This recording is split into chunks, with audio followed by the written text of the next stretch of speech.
નમસ્તે બાળકો, યોગી education Gujarat YouTube ચેનલમાં સ્વાગત છે તમારું. આજે આપણે જોઈશું ધોરણ 4 વિષય પર્યાવરણની જે દ્વિતીય સત્રાંત પરીક્ષા લેવામાં આવશે એ પરીક્ષાનું સંપૂર્ણ મોડેલ પેપર 40 ગુણનું પેપર રહેશે અને 2 કલાકનો તમને સમય આપવામાં આવશે.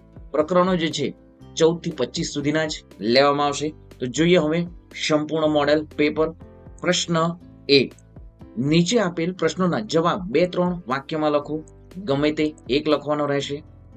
ફર્સ્ટ જે પ્રશ્ન જોઈએ, તમારા ઘરમાં રસોઈ બનાવવા કયા મસાલાનો ઉપયોગ થાય છે?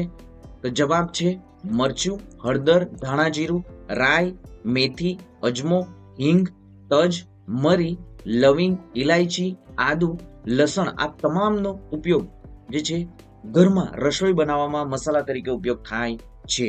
નેક્સ્ટ જોઈએ, તમારા વિસ્તારમાં કોઈ મસાલા ઊંઘે છે?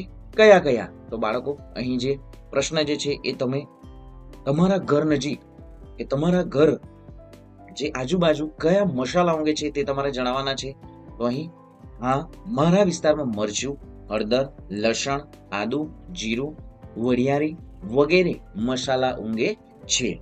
જોઈએ આગળ પ્રશ્ન 2, અવિભાગ. નીચે આપેલ ખાલી જગ્યા પૂરો. 1 ગુણ રહેશે. તો જોઈએ ફર્સ્ટ, કોયલ પોતાના ઈંડા ખાલી જગ્યાના માળામાં મૂકે છે. તો જવાબ છે કાગડાના માળામાં મૂકે છે. કોયલ પોતાના ઈંડા કાગડાના માળામાં મૂકે છે.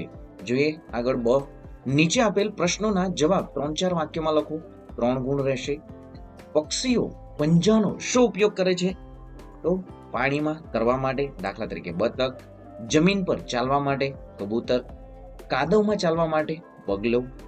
મજબૂત નોહરવાળા જે પંજા શિકારને દબાવવા અને પકડીને ઉડવા માટે ગરુડ, બાજ. ખોરાકને પકડી રાખવા માટે જે દાખલા તરીકે પક્ષીઓ છે સમડી અને બાજ. ઝાડની ડાળી પર બેસવા માટે દાખલા તરીકે કાગડો અને મોર. નેક્સ્ટ જોઈએ પ્રશ્ન 3, મને ઓળખી કાઢો. 3 ગુણ રહેશે. તો આમ સંપૂર્ણ મોડેલ પેપર પ્રમાણે જ વિદ્યાર્થી મિત્રો જે તમારી આવનારી વાર્ષિક પરીક્ષા જે છે દ્વિતીય સત્રાંત પરીક્ષા રહેશે. તો ખાસ વિડીયોને 2 થી 3 વખત જોઈ લેવું અને ચેનલને સબસ્ક્રાઇબ કરી દો. વિડીયોને લાઈક પણ કરવાનું ભૂલતા નહીં. અને આપણી યુટ્યુબ ચેનલ પર જે અંગ્રેજી, પર્યાવરણ, ગણિત જે છે તમામ વિષયો જે છે, હિન્દી વિષય છે એમના પણ વિડીયો મૂકી દેવામાં આવ્યા છે. તો ખાસ વિદ્યાર્થી મિત્રો 2 થી 3 વખત જોઈ લેવું. જોઈએ આગળ હવે, હું પાણી અને કાદવમાં ખોરાકની શોધખોળ કરું છું. તો જવાબ છે ડુક્કર. નેક્સ્ટ, હું પપ્પાની બહેન કહેવાઉં છું. તો જવાબ છે ફોઈ. બીમાર માણસને સારવાર માટે મારે ત્યાં લાવવામાં આવે છે. તો જવાબ છે દવાખાનામાં લાવવામાં આવે છે. જોઈએ હવે બ વિભાગ. નીચેના પ્રશ્નોના 1-2 વાક્યમાં ઉત્તર લખો. 2 ગુણ રહેશે. તેજલનું ગામડાનું ઘર કેવું છે? તો જવાબ છે તેજલના ગામડાનું ઘર એક જ રૂમનું છે, પરંતુ તેમાં રસોઈ અને નાહવા માટે જુદી જગ્યા છે તથા બહારની તરફ આંગણું છે. પ્રશ્ન 4 જોઈએ હવે, નીચે આપેલ સાધનને ઓળખી તેનો ઉપયોગ લખો. 2 ગુણ છે. અહીં સાધન તમે જોઈ શકો છો. તો જોઈએ અહીં હળ છે, એમનો ઉપયોગ જે છે ખેતર ખેડવા, જમીનમાં ચાસ પાડવા અને જમીન પોચી બનાવવા ઉપયોગ થાય છે. જોઈએ આગળ બ વિભાગ. હવે નીચેના વિધાનો સાચું છે કે ખોટું તે યોગ્ય નિશાની કરો. 1 ગુણ. ખુરશી ટેબલ બનાવવાનું કામ સુથાર કરે છે. તો વિધાન જે છે સાચું વિધાન છે. આગળ જોઈએ હવે ક, ખેડૂત ખેતી કામમાં કયા કયા ઓજારોનો ઉપયોગ કરે છે? તો ખેડૂત ખેતી કામમાં જે નીચે મુજબ ઓજારોનો ઉપયોગ કરે છે. ફર્સ્ટ, હળ, કરબડી, તરફેણ કે ચાવડ કે પાંચટીઓ, સમાર, પંજેટી, કોદાળી, પાવડો, ખુરપી, દાંતરડું અને થ્રેશર. આગળ જોઈએ હવે પ્રશ્ન જે છે 5, નીચે આપેલ ખાલી જગ્યા પૂરો.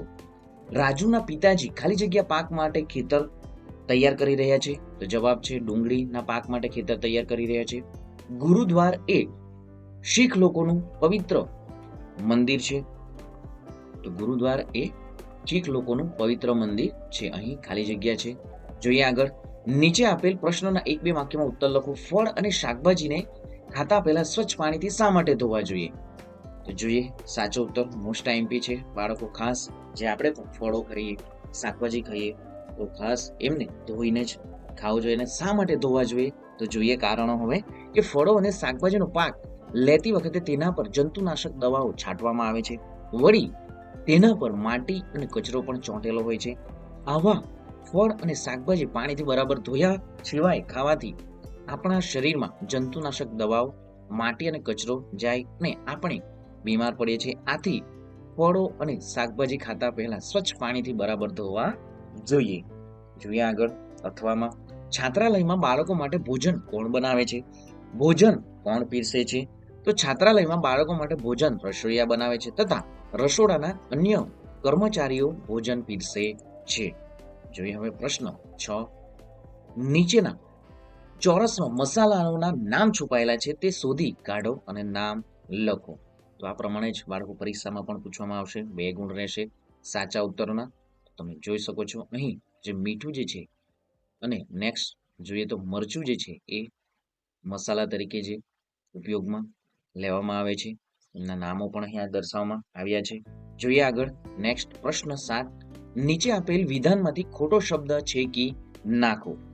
કુદરતી ખાતરથી જમીનને લાંબા ગાળે નુકસાન કે ફાયદો થાય છે? તો અહીં જે કુદરતી ખાતરો જે છે એ ઉપયોગમાં લેવાથી જે લાંબા ગાળે શું થાય છે? તો અહીં ફાયદો થાય છે. નેક્સ્ટ જોઈએ વર્ગીકરણ કરો. કેળું, નાશપતી, ચીકુ, મોસંબી અને દાડમ અને દ્રાક્ષ. તો અહીં વિભાગો છે. ઝડપથી બગડી જાય તેવા ફળોના નામો અહીં લખવાના રહેશે. થોડા દિવસ સારા રહે તેવા ફળોના નામો લખવાના રહેશે. તો જોઈએ ઝડપથી બગડી જાય તેવા ફળો જે છે કેળું, ચીકુ અને દ્રાક્ષ. થોડા સમય સારા રહે તેવા ફળો જે છે નાશપતી, મોસંબી અને દાડમ. તો ખાસ વિદ્યાર્થી મિત્રો ચેનલને સબસ્ક્રાઇબ કરી દો. વિડીયોને લાઈક કરવાનું પણ ભૂલતા નહીં. તમારું જે લાઈક જે છે એક લાઈક બાળક તો તમારું મોટિવેશન છે અમારા માટે. જોઈએ આગળ. ઉનાળામાં ખાઈ શકાય તેવા ફળોના નામ લખો. તો ખાઈ શકાય તેવા ફળો જે છે કેરી, તરબૂચ, જામફળ, પપૈયું, દ્રાક્ષ, લીંબુ, નાશપતી, અનાનસ અને નાળિયેર. તો આ જે તમામ ફળો જે છે એ શરીરને ઠંડક આપે છે ને તાજગી પણ આપે છે.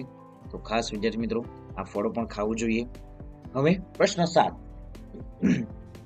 નીચેના પ્રશ્નોના એક વાક્યમાં ઉત્તર લખો. તો અહીં જે પ્રશ્નો જે છે એમના એક વાક્યમાં જે ઉત્તર લખો. જોઈએ આપણે પ્રશ્નો. અબુધાબી અને અરબ દેશની મુખ્ય ભાષા કઈ છે?